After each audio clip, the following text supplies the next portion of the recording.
Sekarang faham kenapa mereka takut kepada Anwar? Pertama, tentu berita yang menggemparkan tetapi tidak mengejutkan saya langsung.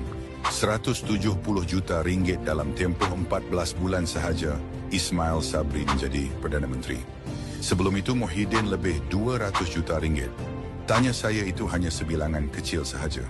Berulang kali saya menulis mereka yang membenci atau takut Anwar Ibrahim ini sebab dua faktor. Sudah tidak boleh merompak wang rakyat lagi.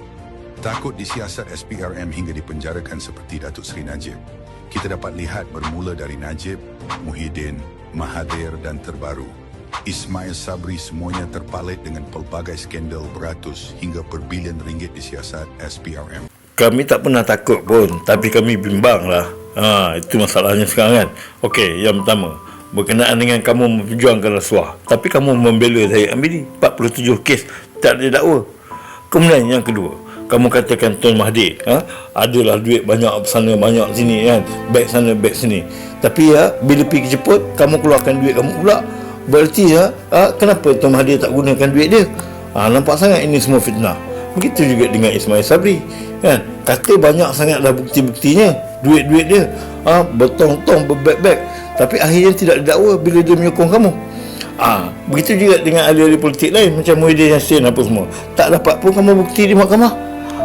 Ini yang merisaukan kami. Kemudian berkenaan dengan isu Yusuf Hotel, kenapa kamu tangguhkan perbicaraan dia? Kamu menggunakan kekebalan kamu, kononnya Perdana Menteri ni tak boleh diganggu sampai begitu sekali. Kamu menyalahgunakan kuasa. Yang paling menyinggung hati kami berkenaan dengan titah addendum daripada tuanku kami, kamu senyap. Kenapa kamu abaikan titah baginda? Dan begitu juga dengan keadaan bosku. Sedangkan Jolo masih ada lagi di China tu, kenapa tak bawa balik di sini untuk buktikan betul-betul sama ada bosku ni salah atau tidak? Itu pasal saya nampak benda ni kamu betul-betul menegakkan benda sah, menyuruh apa yang sepatutnya. Itu yang sebenarnya kami tak takut, cuma kami bimbang kerajaan kamu ni boleh merosakkan Malaysia ataupun negara ini yang kami sayangi. Faham?